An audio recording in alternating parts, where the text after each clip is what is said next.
Bonjour à tous et bienvenue pour un nouveau JT Express, l'essentiel de l'actualité de la semaine du Grand Grenoble.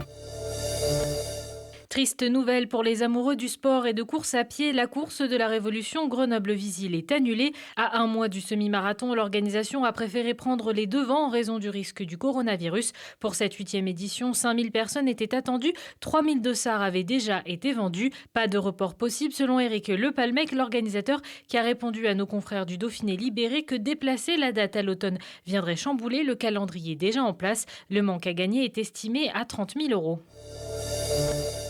Énième retournement de situation pour les brûleurs de loups. Lundi, le président grenoblois Jacques Rebaud appelait à l'urgence vis-à-vis de l'avenir de ces playoffs de Ligue Magnus. Le bureau directeur de la Fédération française de hockey sur glace a tranché lundi dans la soirée. Ce sera une suspension pure et simple jusqu'au 17 mars, date à laquelle la Fédération internationale statuera sur la tenue des championnats du monde ou non. En fonction de la décision prise par l'instance internationale, la FFHG adaptera son tir mais n'écarte pas la possibilité d'une fin de saison sans sacre final.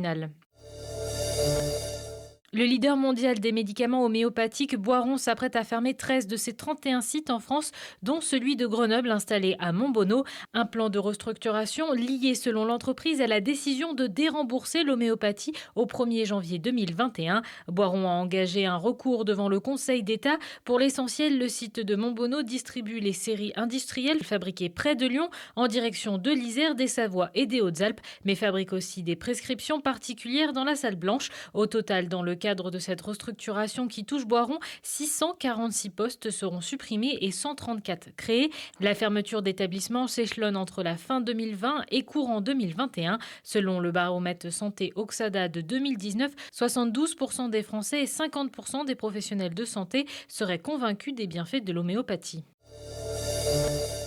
La guerre est déclarée, c'est le dernier slogan du collectif des usagers et des salariés du groupe hospitalier de Grenoble. Mercredi, ils organisaient une nouvelle manifestation après avoir appris que leur coopérative de SCIC n'avait pas été retenue dans la vente du site par Adrea Mutuel. Ils craignent que la mute ne perde son caractère humain au profit d'une gestion privée tournée vers le profit. Une lutte qui a su mobiliser le député de la France Insoumise, François Ruffin. S'il y a des moments où il y a un coup de main au moral qui peut être redonné de l'extérieur, on vient, on le donne. C'est tout. Ça, c'est la première chose. Et la deuxième chose, c'est que je crois que ce dossier, il a un sens à Grenoble, mais il a un sens national. C'est est-ce que quand on vend des cliniques, quand on vend des hôpitaux, mais même quand on vend des usines, est-ce que c'est juste une affaire entre privés, comme le dit l'ARS ? Est-ce que ça ne concerne pas d'abord les usagers, les salariés, les citoyens ? Est-ce qu'ils n'ont pas le droit de dire quelque chose sur ce terrain-là ?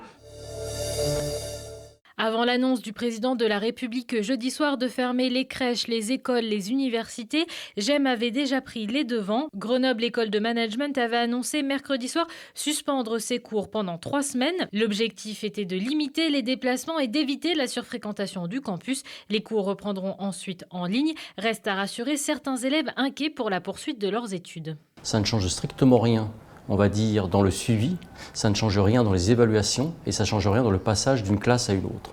Ce qui est très important, c'est qu'en fait on assure ainsi la continuité de l'activité, bien qu'il n'y aura plus effectivement d'enseignement en face à face. Et le 100% qu'on peut assurer sur lequel on s'engage, c'est parce qu'effectivement on y travaille depuis très très longtemps. Et là il se trouve, dans de mauvaises occasions malheureusement, que c'est la meilleure réponse qu'on peut apporter pour le suivi de la scolarité des étudiants.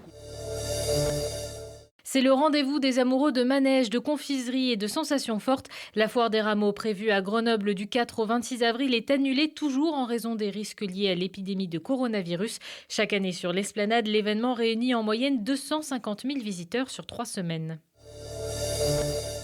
Autre annulation, celle du Mountain Planet. Tous les 2 ans, ce salon de l'aménagement en montagne accueille à Alpexpo plus de 18 000 visiteurs professionnels en provenance de 60 pays du monde. Les organisateurs avaient pensé pendant un temps pouvoir basculer le salon du mois d'avril au mois de juin, voire septembre, mais ils ont finalement dû se résoudre à annuler. Pour le milieu économique, ces périodes auraient beaucoup moins de sens par rapport à l'activité. La prochaine édition aura donc lieu du 26 au 28 avril 2022.